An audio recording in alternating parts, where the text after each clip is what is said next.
मोहिनी व्रत कथा के अनुसार सरस्वती नदी के तट पर भद्रावती नगर था। वहाँ धुतिमान नामक चंद्रवंशी राजा राज करते थे। इस नगर में विष्णु भक्त धनपाल नाम का एक वैश्य भी रहता।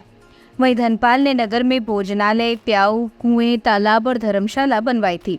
वैश्य के 5 पुत्र थे, जिनका नाम सुमन, सद्बुद्धि, मेधावी, सुकृति और दृष्ट बुद्धि था। उसका 5वां पुत्र खराब आदतों वाला था।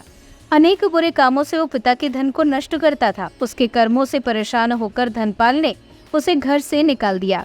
जिसके बाद भूख प्यास से परेशान धनपाल के पुत्र ने चोरी का रास्ता अपना लिया। एक दिन वो चोरी करता हुआ पकड़ा गया, लेकिन राजा ने भी उसे धनपाल का पुत्र जानकर कोई कठोर दंड नहीं दिया। वहीं दृष्ट बुद्धि ने चोरी का रास्ता नहीं छोड़ा और एक दिन फिर से चोरी करते पकड़ा गया। दूसरी बार पकड़े जाने पर राजा ने उसे कारावास में डाल दिया, जहां उसे कठोर दुख दिए गए और बाद में उसे नगर से भी निकाल दिया। जिसके बाद वो वन में जाकर रहने के साथ पशु पक्षियों का शिकार करके अपना जीवन चलाता। एक दिन वो भूख और प्यास से व्याकुल खाने की तलाश में कौंडिल्य ऋषि के आश्रम जा पहुंचा।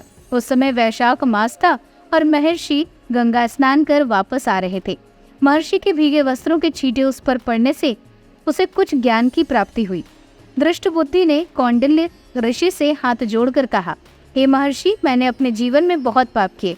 आप इन सभी पापों से मुक्ति का कोई उपाय बताएं। ऋषि ने प्रसन्न होकर उसे मोहिनी एकादशी का व्रत करने को कहा। इससे सभी पाप नष्ट होंगे। तब उसने विधि अनुसार व्रत किया। इस व्रत के प्रभाव से उसके सभी पाप नष्ट हुए और मृत्यु के बाद गरुड़ पर बैठकर विष्णु लोक को गया। इस व्रत को रखने से मोह भी खत्म होता है। इससे श्रेष्ठ कोई व्रत नहीं है। इसकी कथा को भी कहने और सुनने से 1000 गोदान के बराबर पुण्य फल मिलता है।